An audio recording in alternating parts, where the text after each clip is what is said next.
చిట్టిబాబు గారు అన్న విషయానికి ఒక్క విషయం నేను చెప్పదలుచుకున్నా సార్. ఇప్పుడు మల్లోజుల కోటేశ్వరరావు గారు అని అలియాస్ కిషన్ జీ అని చాలా సీనియర్ లీడరు తెహల్కా మ్యాగజైన్ వారిని ఒక ప్రశ్న అడిగింది.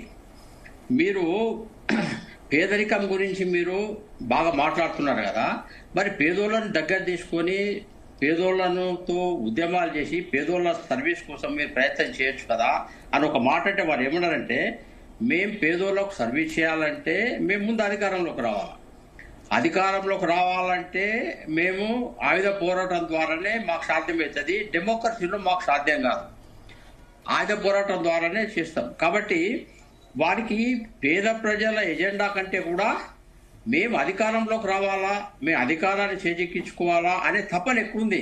ఎట్లయితే యారు నూరైనా ఆ అధికారంలోకి రావాలని చెప్పి టీఆర్ఎస్ కాంగ్రెస్ అన్ని పార్టీలు ఎట్లయితే ప్రయత్నం చేస్తాయో, అధికారం అధికారం అధికారం అనే మదం తలకైకెక్కినటువంటి పార్టీ మావోయిస్ట్ పార్టీ. కాబట్టి పేదల సమస్యలు, సర్వీసు ఇవేం లేవండి. 52 సంవత్సరాలలో ఏం సాధించిండ్రు? నిజమైన ప్రజలకు ఏమైనా సహకారం చేసిండ్లా అండి వీళ్ళు? మా సంఘ పరివార సంస్థలకు వస్తే ఈ అందరినీ మేము చూపెడతాం. మేము అధికారంలో రాని రోజు కూడా వేలాది సర్వీస్ యాక్టివిటీస్ మేము చేస్తూ వచ్చినాం. ఇప్పుడు అధికారం వచ్చిన రోజు అధికారం వస్తుంది, అధికారం రాకుంటే మిగతా టైంలో ఏం చేస్తామండి? సర్వీస్ చేయకూడదా తప్ప? కాబట్టి ఇది పేదరికం అనేది ఒక పదమైంది వీళ్ళ బోగసు. అధికార మదం ఎక్కి 600 మేము అధికారంలో వస్తాం.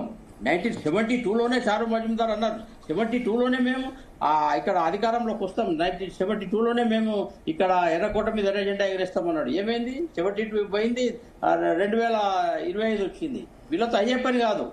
అనవసరంగా ఒక శవం గురించి చిన్న విషయం చర్చ కాదు, ఎన్ని శవాల దిబ్బలు ఈ భారతదేశంలో మనం చూసాం ఈ 52 సంవత్సరాలలో.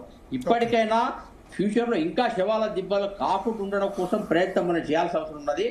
ఆయుధ పోరాటం వదిలి డెమోక్రటిక్ సిస్టమ్ రమ్మని చెప్పి ఈ సోకాళ్ళు ఎవరైతే నేను పెద్దలు అందరిని నేను అడుగుతున్నాను, ఓవర్గౌండ్ వర్కర్స్ కానీ లేకుంటే అర్బన్ నక్సల్స్ కానీ లేకుంటే నక్సలైట్ సంబంధించిన అభిమానులను కానీ నేను ఒకటే అడుగుతున్నది ఏంటంటే, ఇంకా శవాల దిబ్బలు వద్దు. నేను అందరికి విజ్ఞప్తి చేస్తున్నా. ఏం లేదండి, ఇది ఈ డిబేట్ ఎప్పుడు ఉంటుంది. పేదరిక